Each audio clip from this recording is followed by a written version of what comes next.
Boa noite a todos. Nós vamos, então, dar andamento ao ciclo de webinars da SBPMAT, do empreendedorismo na ciência, do laboratório ao mercado. Então, hoje nós vamos ter a entrevista feita pela Narim, que é do University Chapters lá de Caxias do Sul, e o entrevistado nosso vai ser o Tiago Hilário Ferreira, sócio fundador da Inoma. Tá? Lembrando que todos podem participar com perguntas, quem estiver aqui no Zoom pode fazer pelo Q&A, e quem estiver no Facebook pode colocar a pergunta e a Verônica traz para dentro da sala para a gente poder levar todos os questionamentos aqui para o Tiago na medida do possível, tá? Lembrar também que quem quiser receber certificado tem que participar de pelo menos 4 webinars e assinar a lista de presença ao final do bate-papo, ok? E queria dar mais um lembretezinho que eu estou esquecendo, não sei como o pessoal ainda não puxou minha orelha, que a inscrição, o envio de resumos para a SBPMAT, para o evento da SBPMAT, já está aberto. Então, quem quiser participar do nosso evento, que ele ocorre anualmente, ano passado não teve evento, esse ano vai ser virtual, então, mandem lá o resumo de vocês, entrem no site da SBPMAT, o evento está sendo feito com o mesmo cuidado que é feito na forma presencial.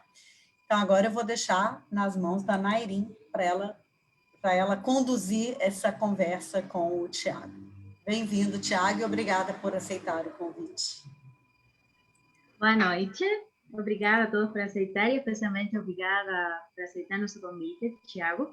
Eu sou a Nairim, como a Ieda falou, sou a presidente da University Charter do Rio Grande do Sul, mas é o nome nosso do University, mas especificamente a gente é da Universidade de Caxias do Sul.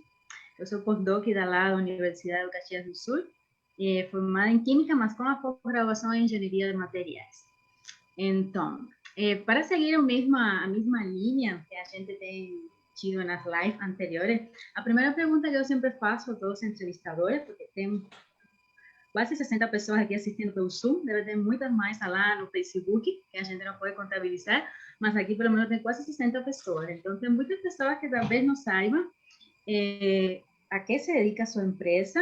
E a primeira pergunta, então, seria fazer uma breve apresentação sua, porque imagino que antes de ser empreendedor, estive vinculado na área acadêmica. Então, uma apresentação sua na área acadêmica, com sua formação digital, e depois fazer uma breve apresentação da sua empresa. Então, tem a palavra. Boa noite a todos. Antes de mais nada, agradecer vocês, a todos, né, da organização do SBPMAT. Dizer que eu já participei de muitos SBPMAT na minha vida acadêmica e, assim, é um prazer estar aqui. A minha formação, bom, eu sou o Tiago Hilário, eu sou farmacêutico, formado pela UFMG, e em seguida eu fiz mestrado e doutorado no CDTN, que é o Centro de Desenvolvimento da Tecnologia Nuclear, que é um instituto ligado ao Ministério de Ciência e Tecnologia, que ele está localizado dentro da UFMG. Voltado para a área de ciência de materiais, especificamente nanotecnologia. Então, basicamente, por essas duas formações, de certa forma, distintas, foi que me deu um background de entendimento dos nanomateriais no ambiente, né, no ambiente em vivo, no ambiente biológico. Basicamente, essa é a minha formação. E sobre a Inoma, logo que eu estava fazendo o pós-doc também no CDTN, a gente começou a participar de programas de aceleração, e foi quando surgiu a Inoma, final de 2016, início de 2017. Basicamente, a gente visa difusão tecnológica baseada em nanotecnologia. Percebemos que, mesmo que na bancada, muitos pesquisadores conseguem fazer nanopartículas, fazer essa produção, muitos testes. A gente, que é da área de materiais, faz muita caracterização, muitos ensaios com vários equipamentos, e isso é muito legal, só que a gente percebeu que isso não chegava no mercado. Então, foi o mote inicial da Inoma fazer nanopartículas que eram necessárias para o mercado e para a indústria nacional a princípio. Então, esse era o objetivo, por que surgiu a Inoma. Então, tá. E sempre essa ideia de formar a empresa, o startup, em seus inicios, foi só quando estava no postdoc ou durante a formação acadêmica, na graduação, mestrado, doutorado? Já tinha assim, alguma iniciativa ou ideia de algum futuro ser empreendedor ou pensou inicialmente que iba a ser professor, pesquisador? Qual foi o momento de toda a tua trajetória que decidiu se só na hora de postdoc? Eu sempre tive um pouco esse pensamento a partir do doutorado, mais a partir do doutorado. Mas, assim, como história de vida é interessante porque eu já tive uma pizzaria por 3 anos, então, assim, já mexi com comércio. Durante a faculdade, eu vendia seguro, então, assim, fazia muito trabalho comercial, realmente era um trabalho e um aprendizado que hoje eu carrego, né? Então, assim, aqueles tempos de ficar ligando para o cliente, de ficar passando cotação, isso hoje me é útil. Então, assim, sempre teve um pouco essa veia, né, de empreender. Eu tinha a alma do empreendedor, então. Então, A gente Thiago, acha que não vai servir para nada, né? Às vezes serve. Tudo sirve, com certeza.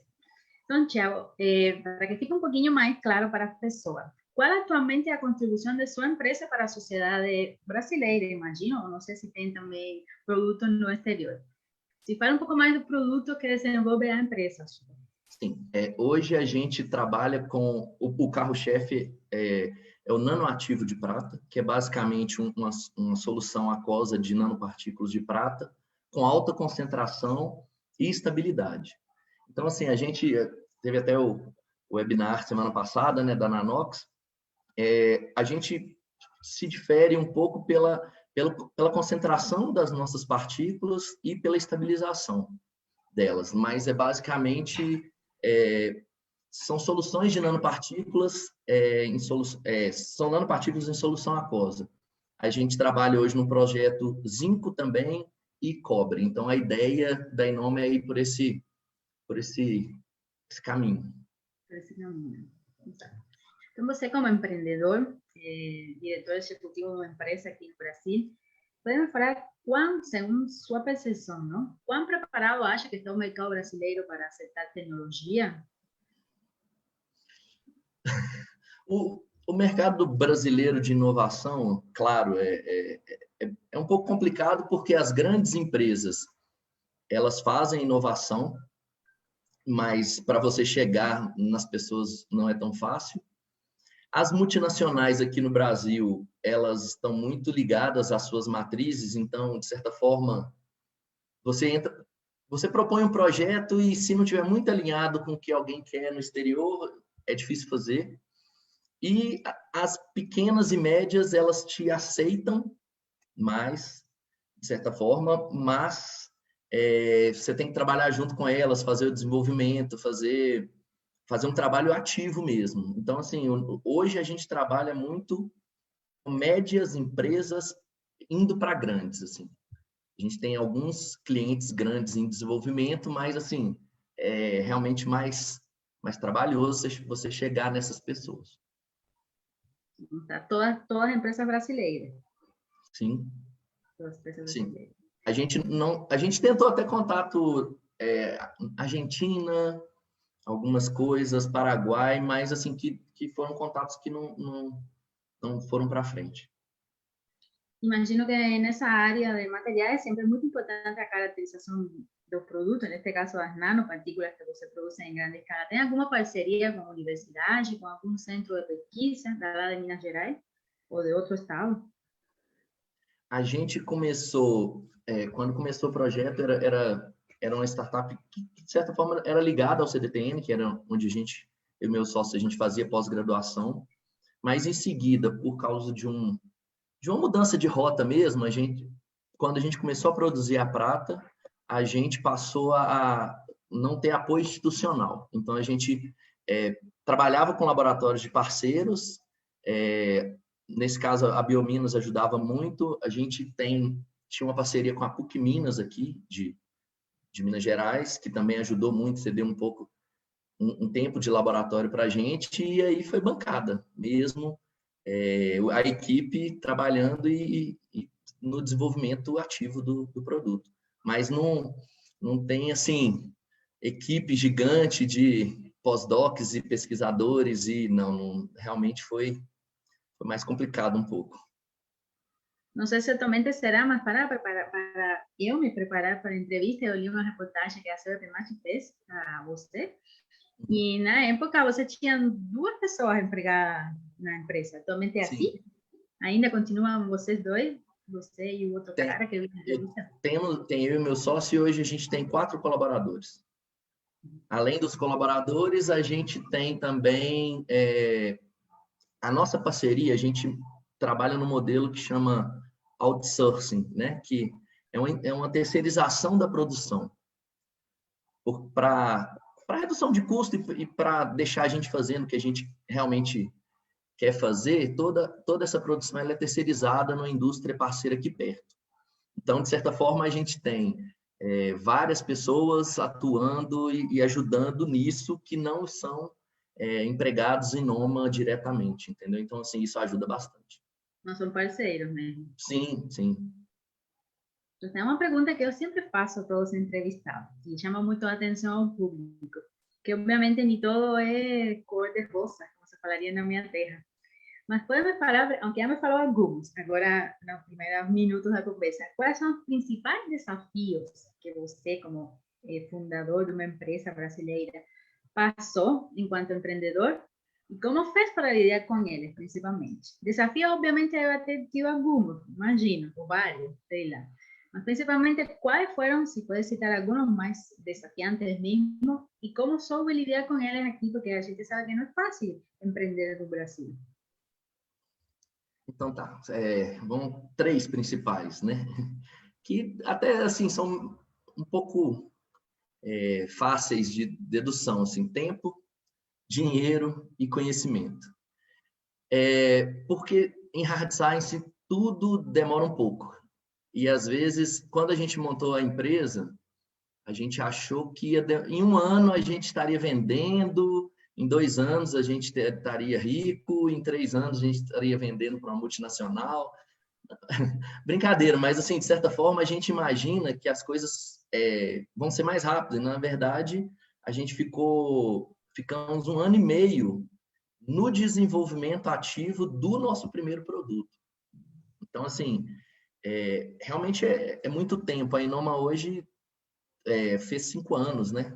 5 anos de empresa. Você tem que estar preparado porque as coisas são demoradas. O dinheiro é um desafio porque às vezes você tem muito dinheiro, você gasta mal. Às vezes você tem pouco dinheiro e você não consegue fazer as coisas que você precisa.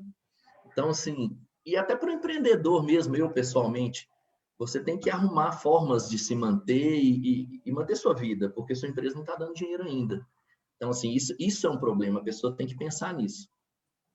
E o conhecimento, porque, de certa forma, tudo que a gente aprende, você como pós-doc também sabe, a gente é muito técnico, né? E, assim, esse aprendizado técnico, ele é muito importante e é muito útil. Com certeza é muito útil, só que essa transição, esse entendimento é complicado e leva tempo também, mas assim, a busca do conhecimento. Então são os principais desafios, eu diria, assim. O resto é o cara não te atender, não te dá bola, às vezes o cliente está fechando um pedido, aí ele te liga e fala assim, aqui, aconteceu comigo essa semana, o Dória fechou em São Paulo, me liga daqui um mês, por favor. Isso é normal da vida, né? Mas, basicamente, a pessoa que pensa em empreender tem que pensar nessas 3 coisas: tempo, dinheiro e conhecimento. Muito bem, muito interessante essa pergunta, como eu te falei, sempre faço aos 2 anteriores entrevistados e mais ou menos todos coincidem na mesma linha. Tem a Ieda e a Verônica, elas vão ver que a câmera dela fique aberta, porque tem perguntas, no caso da Ieda, do Zoom, e no caso da Verônica, vão ser perguntas do Face. Então, com certeza, a Ieda vai ter alguma pergunta que alguém fez aqui no Zoom. Ieda, pode falar. Bom, Tiago, o Denis Bernardes, ele está perguntando como você fez para conseguir os primeiros clientes. É o seguinte, vamos a história é longa. Quando a gente fechou a industrialização, ficou pronto para a venda em setembro de 2019. Hoje parece muito tempo, né? Mas com esse que a gente vive é até compreensível. Basicamente é relação mesmo. Peguei lista de todas as empresas pelo CNPJ, pelo Google Maps, eu digitei lá como baixar dados do Google. Aí o cara ensina, e aí liga para todo mundo. Basicamente isso. LinkedIn, eu assinei o LinkedIn Premium, fiquei um mês também entrando em contato e montei um pipeline bem organizado de contatos e afins, e ligava para o pessoal no laboratório, e basicamente na raça mesmo. E foi funcionando. Os que são aqui perto de BH, que dava para ir, a gente pegou o carro e foi, visitou. O que a gente fez visita em São Paulo também. Enfim, não tem muita fórmula.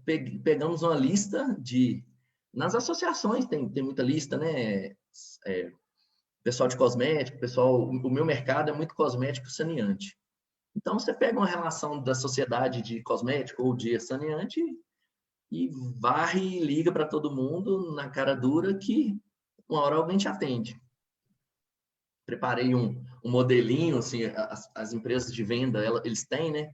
Oi, tudo bem? Sou o Thiago, tal, não sei o quê, posso falar com você? E a gente foi trabalhando, enfim. Mas assim desse jeito conseguiu quantos clientes? Tipo, uns 5, 6? Eu consegui falar com todo mundo que eu queria. Porque também a gente tem que pensar que, às vezes, você liga numa empresa que você acha que tem tudo a ver e que tem um fit legal com o negócio, e eles estão focados em outro projeto no momento, né? Então, assim, tá aqui de stand-by no meu pipeline. Só que eu consegui falar ou com quem é de produto, P&D, e ela está relacionada aqui, entendeu? Mas, assim, em números, para você ter uma ideia, porque primeiro a gente conversa com a pessoa, vê se tem interesse, manda a documentação técnica e desenvolve a conversa, e em determinado momento a pessoa pede uma amostra, porque a indústria precisa testar, né, a amostra. Então a gente enviou a amostra hoje para 40 empresas. Então, assim, dentro desse espectro, 40 empresas grandes já receberam a amostra Inoma, e dessas, 10 estão em fase final de lançamento, umas instabilidade, enfim. Ou seja, funcionou, né? De certa forma, funcionou. Sim, claro. Não, eu consegui falar com todo mundo que eu queria, de uma forma ou de outra. Então, acho que funcionou. E quem sabe se não agora, mas depois, aquelas que não aceitaram no início, depois chamam e conseguem trabalhar. O que eu falei antes, a gente não consegue falar com uma empresa muito grande. Porque a empresa muito grande, às vezes você não tem nem o telefone no site, porque é multinacional e tal. Então, realmente, para essas empresas, você precisa de um contato, você precisa de alguém dentro, é outro tipo de trabalho. Mas empresas multinacional eu não consegui, é isso. Empresas nacionais grandes eu consegui. Então, para que fique um pouquinho claro, atualmente a Inova, ela faz lucro já, ela é sustentável economicamente. Sí, porque siempre que a gente pensa em empreender, a primeira ideia que vem na cabeça é o problema de financiamento, o dinheiro que vai dar a empresa. É óbvio, a gente não pode desligar a empresa empreendedora, dinheiro que vai ter, como tu falou, daqui 1 ano, 2 anos, 3 anos, pode ser milionário. Isso é o que a gente sempre pensa. Como a Inova faz para se financiar em estes anos, 2019, 2020, talvez um pouquinho antes? Bom, durante os primeiros passos, a gente, autofinanciamento próprio. Tem um mentor aqui em BH que ele fala assim: se você acredita tanto na sua empresa, vende seu carro, coloca o dinheiro nela, por que você tem que pegar um dinheiro de outra pessoa. Você não acredita? Então, assim, eu acredito. Então, o início foi dinheiro nosso, mas, assim, nada quantias grandes, assim, mas...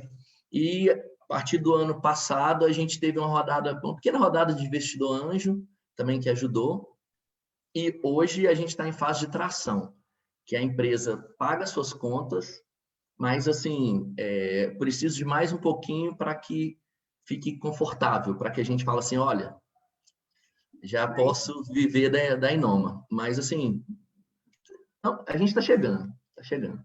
Isso aí. Mas tem uma empresa nova, né? Que 2000, ¿tú consideras a inauguração da empresa 2016 ou 2019?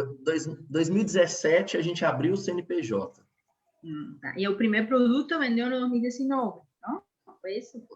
O primeiro produto ficou pronto para comercialização setembro, outubro de 2019. Pouco tempo, olha. Relativamente pouco tempo. A Ieda vai ter umas perguntas ali no Zoom. Vai, Ieda. O Lucas Faquin, dentro dessa linha dos produtos que você está falando, ele está perguntando que, pensando nessa parte de cosméticos e até saneantes, como vocês têm tratado a questão da legislação frente às nanopartículas?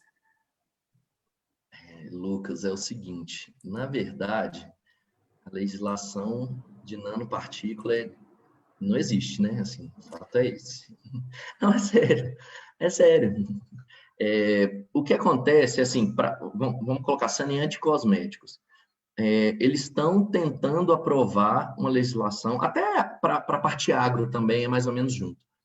Eles estão tentando aprovar uma legislação para nanotecnologia, de forma geral. Mas isso ainda não tem vários marcos e tal, mas assim, tem até um projeto de lei, está no Senado e tal, a votação tem consulta pública, só que uma lei mesmo, ela não existe. Então, a gente... Tá, pode falar.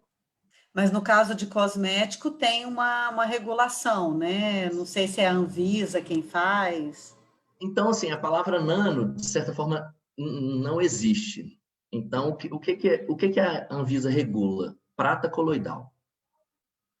Então, assim, você tira todo o glamour que a gente tem, né, e chama de prata coloidal. E a resolução a gente vende como um antimicrobiano de amplo espectro e ação prolongada. Então, ou seja, acabou que eu não falei isso, né? Fazendo um pouco de propaganda, a prata, ela confere longa ação aos produtos saneantes. Então, você passa o seu produto e uma superfície fica higienizada, fica livre de bactérias por 5 dias, dependendo da fricção que aquela superfície sofre. Na legislação de saneante, ela entra como princípio ativo de antimicrobiano. Então, a gente tem uma regulamentação que fala que qualquer produto antimicrobiano que é aprovado ou pela União Europeia, Comissão Europeia, ou pelo FDA e EPA, né, organismos internacionais, ela é aceita aqui. Então, a Inoma tem até uma carta da Anvisa dizendo isso, que a gente mandou toda a documentação à União Europeia, hoje a Comissão Europeia é o pessoal mais sério em relação a nanopartículas hoje, em termos regulatórios. Então, eles têm listado nanopartícula de prata. E aí, tipo assim, toda uma regulamentação, ensaios clínicos, tudo para nanopartícula de prata. Então, a gente enviou isso para a Anvisa, mostrando que isso é aprovado e quais são os limites, e a Anvisa mandou uma carta falando, ok, dentro dessa regulamentação você pode vender como produto saneante, como um ativo para produto saneante. Para cosmético é um pouco diferente, porque cosmético é um mundo à parte, né? Então, muitas vezes, às vezes a indústria ela não quer colocar como ativo principal. Então, isso entra como adjuvante, então a regulamentação é um pouco mais tranquila, digamos.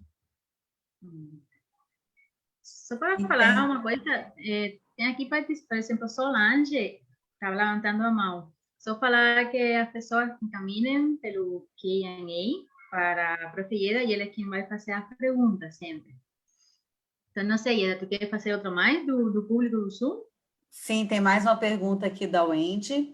ela está perguntando qual é a ferramenta de gestão que você usa para empreender no seu ramo de atuação. Ela falou o senhor, eu troquei o senhor por você, tá? Então, a gente usa basicamente o mini CRM para poder fazer o pipeline de clientes, para poder deixar tudo organizadinho, quem que eu liguei, quem que eu entrei em contato, como que está o desenvolvimento de cada cliente, qual etapa, qual a próxima ação. Para os clientes é basicamente isso. E para a nossa gestão das nossas tarefas, eu uso, é até engraçado, mas eu uso um negócio que facilitou muito a vida, que chama matriz esforço relevante. Então, normalmente, quando é uma tarefa que tem muito esforço e pouca relevância, a gente já descarta. E isso fez com que a gente agilizasse muito a nossa vida em termos práticos de trabalho. Eu sei que, assim, é até meio bobo, mas isso ajuda muito a vida das pessoas. Basicamente isso, porque a gente é pequeno ainda, né? Não tem tanta necessidade, mas o meu CRM é bem organizado. Então tá, vou fazer uma pergunta, talvez não particularmente da empresa, mas sim na sua opinião como empreendedor. Qual seria o grande desafio na tecnologia? Ter o capital para investir em uma ideia ou projeto ou ter uma ideia e correr atrás do financiamento?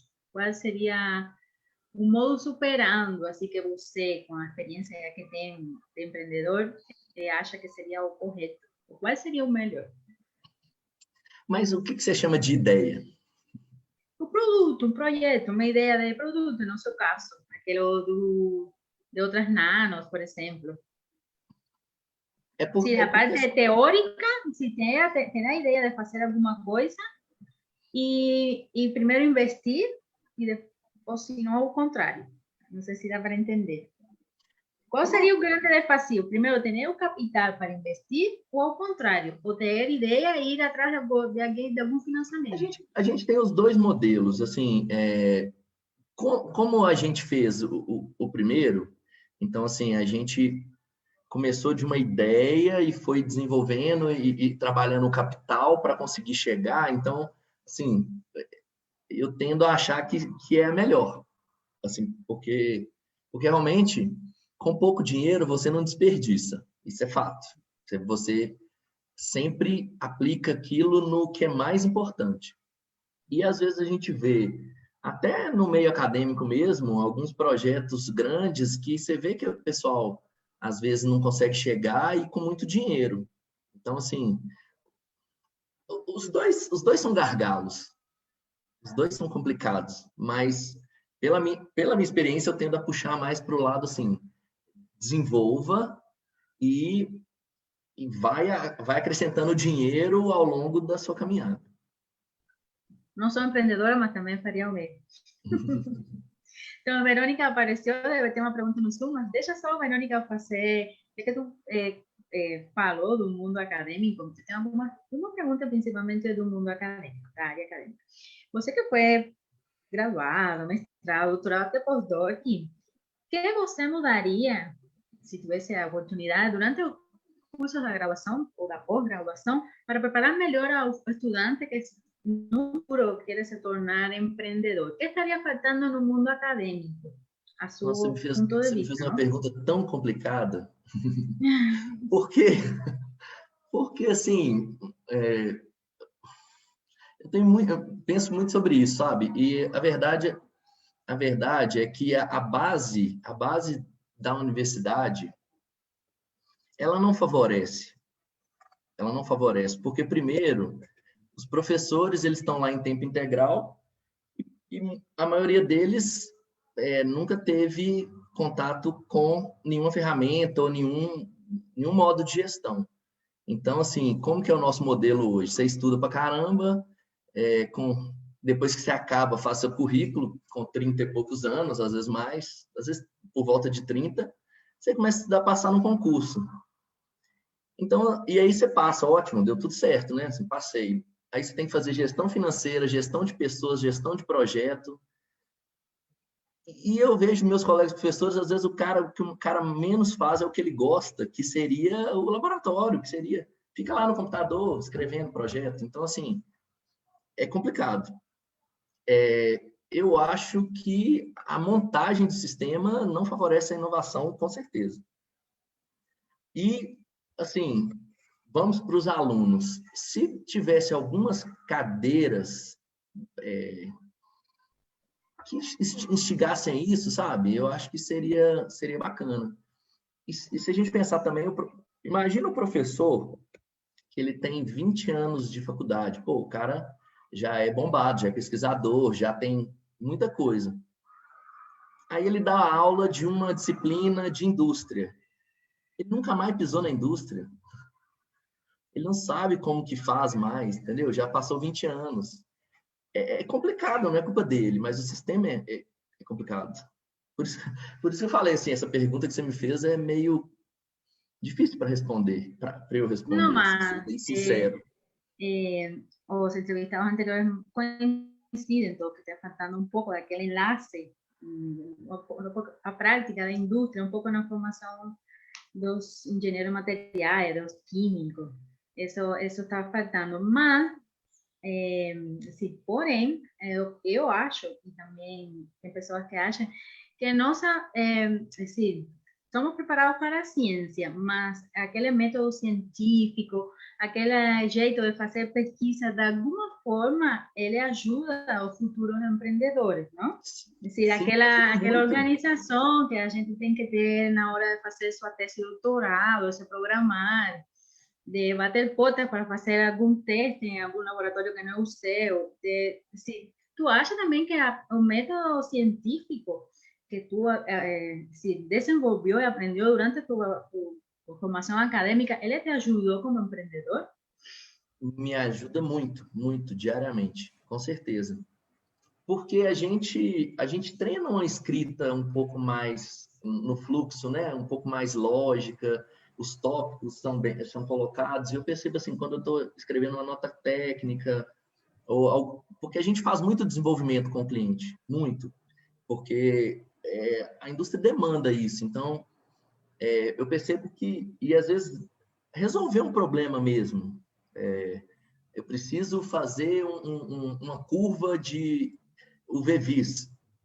Eu lembro lá, outro dia, estava eu fazendo cultura de bactéria. Estava eu lá dentro da capela do fluxo, fazendo ensaio com E. coli e para ver justamente o efeito da película de prata. Então, tipo assim, o tempo todo. Tu mesmo, com tua irmã, ou alguém estava fazendo para ti? Eu com uma colega e a gente junto, mas eu também, todo paramentado e fazendo tudo. Então, assim, o aprendizado você vai acumulando e realmente é sempre útil. Então, a minha formação me ajudou muito. Só que, se você pensar, é uma transição de alguns anos para esse empreendedorismo, para essa linguagem, para você conversar melhor com o cliente, para você apresentar melhor as ideias. Então, assim, a academia está chegando, né? Tá querendo se colar, né, nesse movimento de inovação que é bem saudável. Tem alguns programas até dentro da universidade que ajudam muito, porque eu acho que a linguagem é um pouco diferente às vezes, né? Assim, fica um conversa de um jeito, outro conversa de outro e não comunica. Mas, enfim, o conhecimento acadêmico é muito importante. Deixa eu ver que apareceu a Verônica e com certeza com perguntas do Facebook. É isso aí, Nairim. Tiago, eu tenho 3 perguntas do Facebook. Vou fazer primeiro uma e depois, quando você terminar, 2 que têm a ver, tá? A primeira, então, é mais um comentário que o Fábio Cruz pediu para fazer aqui. Ele diz que tem muitas coisas com prata hoje em dia. Acho que ele se refere também a essa onda, né, que nós estamos vivendo na pandemia do antiviral e do antimicrobiano em geral. Concorda Então, ele diz que ele acha que vão lançar um monte de produtos, até nos detergentes caseiros vai ter prata. O que você acha disso? Acho que ele está certo. Acho que ele está certíssimo. Mas a gente tem hoje no Brasil, contando a Inoma, 4 empresas que produzem prata. E impressionante, cada uma meio que num segmento, assim. E a gente abraçou, por exemplo, o saneante cosmético, que foi deixado de lado pelo pessoal, até pela característica do nosso produto. Então, assim, realmente vai ter muita coisa com prata. Pode ter certeza, o mercado é muito grande e tem muito espaço ainda, então tem muita coisa para colocar prata.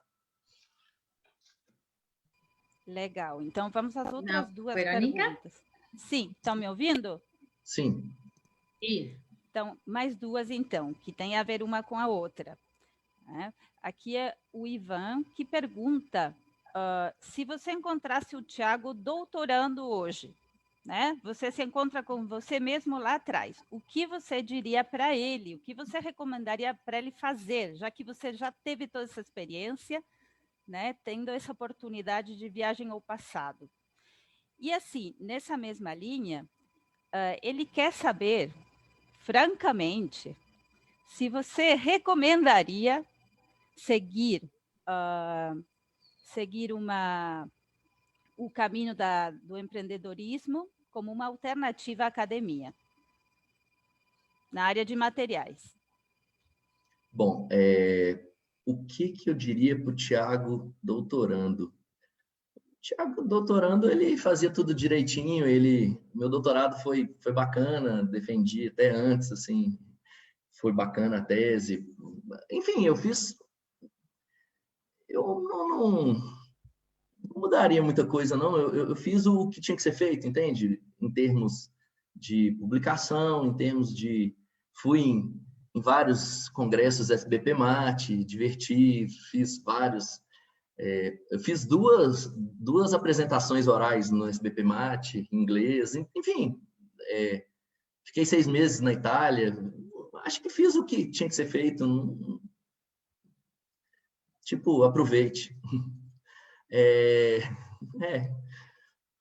Em relação ao empreendedorismo, se você considerar os 3 problemas que eu falei e você acha que você dá conta, então vai, eu aconselho você ir. Se você, de alguma forma, pensar em algum jeito de bancar sua vida, que seja, enfim, do jeito que você achar, se você acha que você consegue ter pensamento forte para esperar o tempo, para passar as etapas sem pular. O campo é muito grande na área de materiais. Assim, tem muita lacuna que precisa ser preenchida. Realmente precisa gente passar para esse lado, sabe? Porque quando eu comecei... Por que a gente começou a fazer prata? É engraçado, eu fazia outra coisa no meu mestrado, no meu doutorado. Aí a gente fez uma validação no programa de aceleração, era um anticâncer. Aí a gente ligou para uma farmacêutica grande e falou assim, olha, tem esse produto, é para o câncer, é lindo, a gente vai matar tudo, vai salvar a humanidade. E eu tenho a prata aqui. Aí a pessoa falou assim, legal, então, me fala dessa prata. Eu falei, tá. Aí eu pesquisei, nanopartícula mais vendida, mais comercializada no mundo. Google mesmo. Então, prata. Eu falei, então vamos. Então, mas aí quando a gente começou, algumas pessoas da área de materiais falaram assim, gente, todo mundo faz prata. Todo mundo conhece alguém que faz prata no laboratório. E é fácil, o protocolo é fácil, mesmo. Mas, e comercialmente? Para o cara que quer? Quem que tem? Entende? Aí você vai lá comprar na Sigma, 50 ml é R$1.000. E aí? Não tem. Uma coisa simples, comercializada no mundo inteiro. Então, assim, tem muita coisa, tem muita lacuna a ser preenchida nessa área de materiais. Eu acho que aí era... E não só a prata, né? Qualquer coisa nano que tu vai comprar é muito caro. Sim, Aqui tem uma pergunta sobre a prata. Não sei se eu posso fazer, Ieda, você queria também pegar o gancho. Pode fazer, que aí depois eu trago. Tem duas Tá bom. perguntas aqui. Ótimo. Então, é do Facebook também, é o Maximiliano Rocha. Ele levanta porque as bondades da prata a gente conhece, né? Mas também será que tem algumas maldades? Ele diz que não é tão amigável ao meio ambiente, né? Será que a legislação brasileira avança na regulação de materiais que contenham prata? Como isso pode impactar na sua empresa? tá. Em termos técnicos, porque, de certa forma, legislação, enfim, em termos técnicos, a prata, a prata coloidal, que é a nanopartícula, ela, em determinadas concentrações, ela pode agredir o meio ambiente. Verdade. Só que, na concentração de uso nos produtos, ela está, tipo, muito abaixo. Então, esse é o primeiro ponto. Está bem abaixo de uma concentração que seria tóxica, ok? Mas vamos considerar que todo mundo começa a usar prata e eles têm a prata no detergente, em várias coisas, no desinfetante. Os estudos mostram, assim, isso Comissão Europeia, que em baixa concentração, a prata, assim que ela entra no ralo, ela já oxida e vira um óxido de prata que não agride o meio ambiente. Então, assim, a gente se pauta nisso, tem vários estudos, várias coisas, e inclusive por isso que é aprovado fora. Se você pegar, o que eu quero dizer assim, se você pegar 1 litro do meu produto e jogar no rio, vai ter problema. Agora, na diluição de uso, um produto pequenininho que alguém está usando, sei lá, um spray, a gente tem um sprayzinho limpa-tela para celular. Você colocar um spray, aquilo ali, rapidamente, a prata contida vai ser transformada em óxido e aquilo não vai agredir o meio ambiente. Basicamente é isso, tá? Claro que quando a galera de toxicologia, sempre que fala de nano, fala, mas ainda a gente precisa saber muito sobre isso, muito sobre nano, sempre. A gente precisa estudar, vamos estudando. Mas, a princípio, a ideia é essa.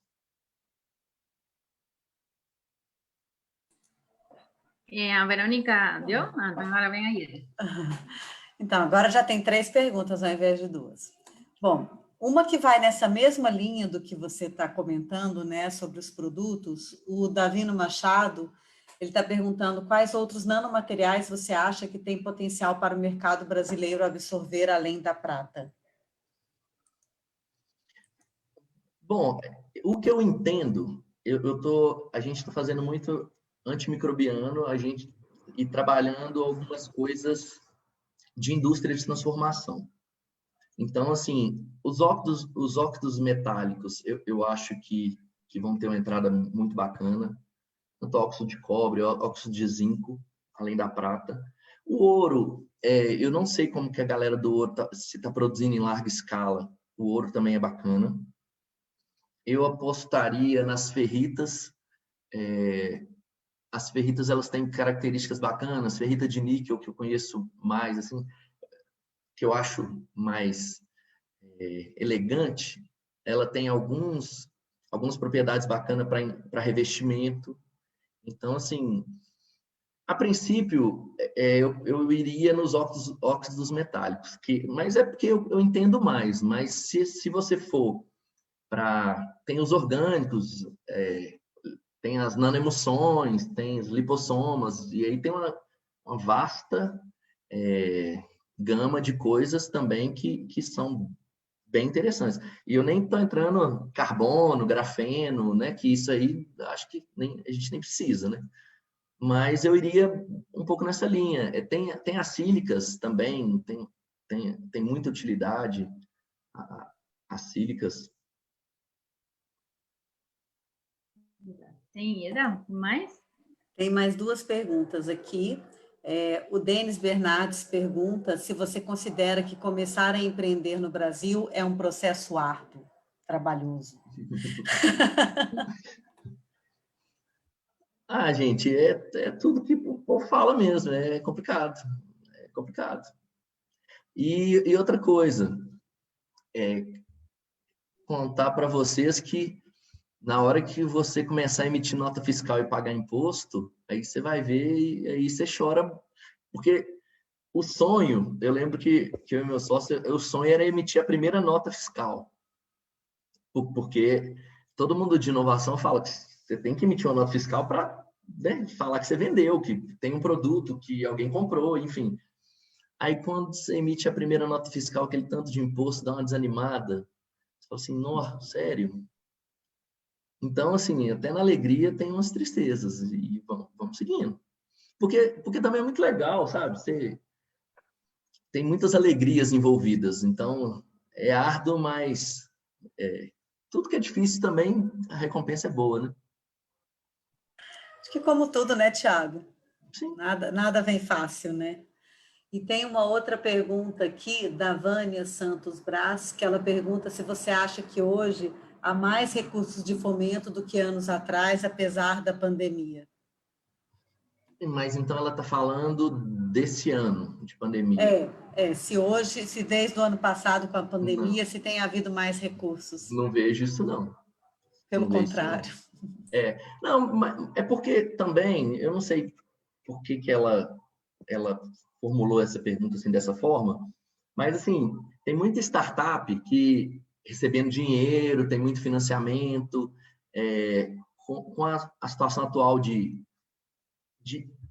moeda, situação atual de juros, muita gente está investindo em startup, mas para hard science é mais complicado um pouco, porque o cara sabe que você vai demorar um tempinho, então assim, eu não vejo esse dinheiro, não.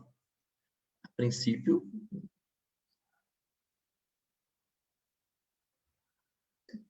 Aqui fechou. Aqui fechou? É contigo, Não, Nairi. eu iba a fazer uma pergunta que não estava no meu cardápio de perguntas, mas era bem relacionada com aquela última, que acho que foi uma moça que fez. Porque pensar, a prata é um composto, nanopartículas de prata são um composto antimicrobiano, eu sempre chamo que elas são muito anti, tem muitas coisas relacionadas na área biomédica e boa. Então, neste cenário que a gente está vivendo, tão desagradável, de aí tu pensa, não, as partículas de prata, se elas são antimicrobianas, elas vão ter um boom no mercado, no mundo, mas no Brasil, especificamente. Pelas propriedades que tem, sei lá, preparar máscaras com com inclusão de nanícula, luvas, um monte de coisa, seja de prata ou seja de outro elemento metálico. Então, a ideia eu também tinha essa pergunta, que se nesse cenário tão difícil que a gente está vivendo, principalmente no Brasil, não tinha tido um auge, teu produto da tua empresa, se não havia sido satisfatório ou beneficiário neste momento tão difícil, os produtos de prata no mercado do Brasil. Porque tem até uma lógica, eu acho, não? Deveria haver tido um incremento não sei se tu me entiendes, um incremento de solicitude de materiais com nanopartículas antimicrobianas para resolver o problema, ou tentar diminuir um pouco, sei lá, é a ideia. Não, teve um aumento grande, inclusive, de outras empresas, outros projetos. Na área têxtil tem muita coisa. Quando veio a pandemia e começou a sair muita reportagem sobre prata, íons de prata, prata coloidal, eu recebi muitas ligações de cliente querendo desenvolver produtos. O problema é que o desenvolvimento demora também. Então, um desenvolvimento bacana, ele demora cerca de 6 meses, e às vezes até mais. Para a pandemia, 1 ano, pode pensar em 1 ano. Então, assim, mesmo que as pessoas estejam interessadas, é porque demora mesmo. Mas o que uma das pessoas perguntou, vai ter um incremento grande, eu acho que no segundo semestre, de muito produto comprado. Porque o pessoal que vem do desenvolvimento do final do ano passado, tá todo mundo chegando para lançar produto em breve, entendeu?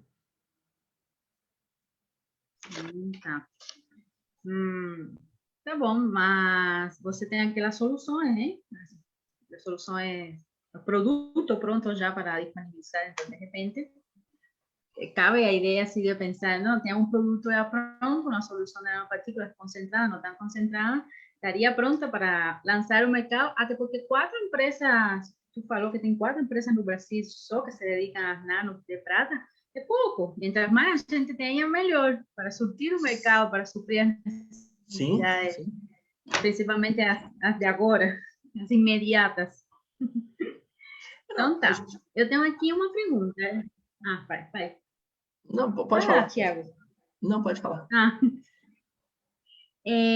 ¿Cuáles serían las aspiraciones tuyas como director ejecutivo da empresa Innova para los próximos años? ¿Qué tú aspiras personalmente en función da empresa, ¿no? Como socio, fundador y director ejecutivo da empresa? ¿Cuáles serían tus aspiraciones para los próximos años da Innova?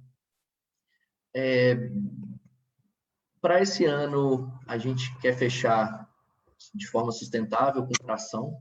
A gente tem alguns clientes já finalizando, então, assim, acho que esse ano a gente vai conseguir fechar e sentir que realmente funcionou e que a gente vai ter que ter outras preocupações. A partir do ano que vem, realmente uma montagem como empresa mesmo, né? Departamentos, a gente precisa de toda empresa de inovação precisa ter um P&D bacana para sempre estar correndo atrás de inovações e atendendo aos clientes. Eu acho que vejo isso para o ano que vem. Tudo funcionando bem, em breve a gente vai estar lá no SBPMAT com stand, né? E por aí vai. E difundindo. A nossa missão é difusão tecnológica, então a ideia é realmente popularizar o uso de produtos nano no Brasil, assim, não necessariamente com muito holofote, não necessariamente com muita publicidade em cima disso, mas assim, porque tem empresa que não se liga muito nisso, ela quer a solução, entendeu? Então manda para mim, vai ser melhor, eu adiciono como, vamos. Então assim, a nossa missão é essa, e eu espero que nos próximos anos a gente consiga. Vai conseguir. A Gera tem uma pergunta do Zoom. Tem duas agora. A primeira é a da Priscila, que pergunta se as nanopartículas de prata foram a ideia inicial ou se houve mudanças de ideia no decorrer do caminho. Eu acho que a tendência nossa é sempre, a gente como pesquisador, né, é sempre pensar no nosso produto de estudo. Então, eu trabalhava com nanotubos de nitreto de boro, que é um nanotubo de carbono, só que é boro e nitrogênio. Assim, 6 anos trabalhando com isso e a gente entrou no programa de aceleração, quando montou a Inoma, com esse material. Então, assim, só que o problema é que a industrialização dele é muito difícil. Os equipamentos, a forma, o rendimento ainda é complicado. Para você ter ideia, só tem 2 empresas que produzem no mundo. No mundo inteiro. Estados Unidos e Canadá tem um em cada país e pronto. E aí a gente viu que ficou muito difícil e fez essa mudança para prata, que além de mais comercial, um mercado um pouco mais estabelecido, ainda, de certa forma, a estabilização é mais chata, mas a produção, a operação unitária é mais simples. Tem mais uma pergunta aqui do Rafael Cainan de Mello, que ele pergunta qual é a sua percepção do papel do Estado nesse segmento do empreendedorismo em ciência. Se é na linha do quanto menos Estado, melhor, ou se uma participação estratégica de fomento é importante e necessária? Importantíssima, importantíssima. E assim, pelo menos aqui em Minas, eu não sei como está funcionando com vocês, mas a gente tem muitos programas de aceleração que são, de certa forma, financiados pelo Estado. Alguns são diretamente, outros indiretamente, e que isso, eu participei de 2, e que isso ajuda a formar as pessoas, ajuda a ter a ideia de empreendedorismo, né? Então, assim, é importantíssimo, não só pelo aporte de capital, que também está acontecendo, aos poucos está acontecendo, mas pelo apoio ao cenário mesmo de inovação, né, ao ecossistema. E isso poderia ser mais, poderia, mas está acontecendo. O Estado tem ajudado de alguma forma, sabe? Não é uma participação nula, não. E Eda, acho que tem uma pergunta aqui que se encaixa, só que fizeram pelo chat. Tem aqui pelo chat. Podemos encaixar aqui, Paloma. Acho que tem ela está falando que acredita que fora do eixo São Paulo e Rio, onde tem maior incentivo à inovação é em Minas. É mais um comentário. Santa Catarina também é um polo bem grande, bem importante, né, tem um polo tecnológico aí. Então, assim, acho que a gente pode agrupar esses 4, a princípio. E Rio Grande do Sul, não? Eu não conheço, para te falar, porque eu vejo empresas dessa área nano saindo de Santa Catarina, muito de São Paulo, tem algumas coisas em Minas e realmente, mas eu não sei citar uma empresa do Rio Grande do Sul, entendeu? Desculpa, pessoal, mas realmente. Tudo bem. Então, a gente está só a 3 minutos de terminar nossa live, que inicialmente programamos ela para 1 hora. Não tem muito sentido ficar falando mais de 1 hora, porque fica cansativo para nós e até para o público assistir. Então, só lembrar, antes de te passar a última pergunta, Thiago, lembrar a pessoas que já lançaram o link para que se inscrevam e que estão assistindo 4 lives, conseguem o certificado das lives. E então, chegamos quase até 80 pessoas assistindo por aqui pelo Zoom, não sei quantas pelo CDTMAT. Então, vou te passar a última pergunta, que eu sempre faço, a primeira e a última são fixas.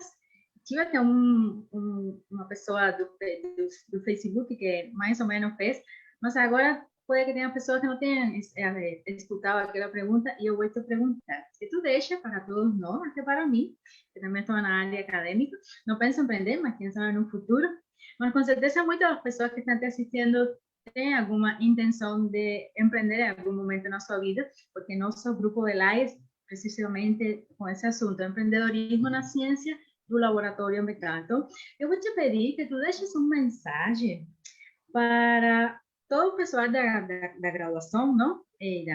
Da pós, da formação, da graduação, durante a pós, o pós-doc, uma mensagem para todas as pessoas que pensam em empreender. Eu sei que tu falou de coisas importantes, mas tu quer, tu vou falar dela, mas é para fechar nossa live. O que tu falaria, ou qual é a mensagem positiva ou negativa que tu tem para nos transmitir a todos nós, em função de empreender aqui no Brasil? Tá. Então, pessoal, que quer empreender, se prepare com conhecimento mesmo. Hoje a gente tem muito material. Na própria internet, tem muito material que tem disponibilizado de graça. E, por exemplo, se você está na graduação e tem alguma ideia, comece a estudar os mercados, como que funciona aquilo. A preparação, ela é muito importante nisso, assim, porque a gente falou, o conhecimento técnico, que eu também acho muito importante, ele vai sendo adquirido com o tempo, né, Nairinha? Assim, a gente vai trabalhando e vendo. E eu acho que esse comportamento empreendedor é mais ou menos a mesma coisa, sabe? Se você conseguir conciliar as coisas, você tem mais chance de sucesso, eu acho. Se você desde já começar a ler como é o ecossistema de inovação da sua cidade, quais pessoas escrevem sobre isso, Liga Venture, ABC Startup e por aí vai, você vai começar a entender essa linguagem e se preparar melhor, né? Assim, eu acho que seria o que eu tenho para dizer para esse pessoal. Estudar, ler, familiarizar-se com o assunto antes de dar o passo. É porque você tem que fazer muita coisa do seu esforço. Você tem que né, quando a gente gosta de uma coisa, a gente corre atrás, a gente, né, procura as informações. E é um pouco isso, é saber como que a sua ideia está encaixada. Na área de hard science, a gente vê muito assim, nossa, tive uma bela ideia, vou fazer isso, mais isso. Aí você pergunta para a pessoa, mas você já olhou se tem? Não. Não, procura, vê se tem alguma coisa parecida. Se tiver, às vezes é até melhor, porque alguém já validou algumas coisas e por aí vai. Então, assim, vai validando. A gente fala validar é basicamente você ver se a sua ideia tem alguma coerência, né? Então, faça essas verificações para você ficar mais preparado possível. Porque tem uma frase, um clichê, né, que daqui a um ano você vai pensar que você poderia ter começado hoje, né? Então, assim, comece o quanto antes, se prepare. Então tá, muito obrigada. Muito obrigada. Ieda, tu tem pergunta? Não, só quero agradecer a entrevista do Thiago, foi muito bacana, muito legal mesmo. Bem, acho que as colocações do Thiago, as coisas boas, as coisas ruins foram bem legais para quem tem a ideia de empreender. Eu acho que foram dicas e comentários importantíssimos. Obrigada, Thiago. Em nome da SBP Mate, eu agradeço a sua presença. Y en nombre de las University Chapter, ante la palabra Verónica, también te agradezco, te parabenizo por las respuestas, fueron muy coherentes y muy fáciles de asimilar para quien no es la área do empreendedorismo.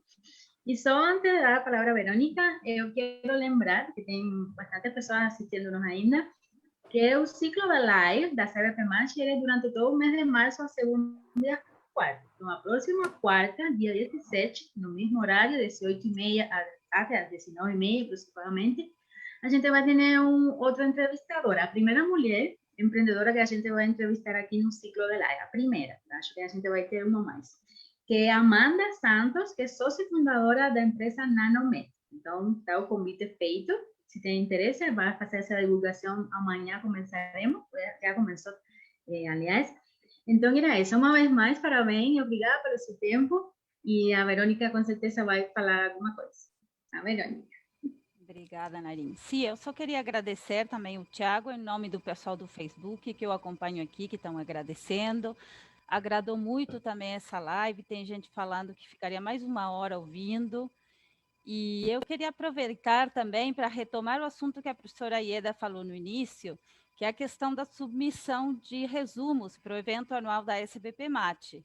Vocês puderam ouvir o Thiago falando várias vezes sobre os eventos da SBP Mate, parece que ele gostou bastante, aproveitou, e olha que não foi a gente que pediu para ele falar, eu nem sabia que ele tinha assistido, participado dos eventos. Então, está feito o convite por aqui também, para todo mundo submeter seus trabalhos para apresentar, dessa vez de forma virtual, que nesse momento é a única forma possível, segura, os trabalhos, tanto em forma de pôster como oral, tá?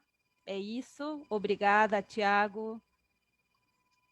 Gente, eu que agradeço, foi uma oportunidade né, muito legal de expor algumas ideias e de contar um pouco da Inoma, né, da trajetória e de tudo, enfim. Só tenho a agradecer. Obrigado. Imagina, tem muitas pessoas até parabenizando aqui pelo chat também. Então, boa noite, gente. Até mais. boa noite. Muito obrigada.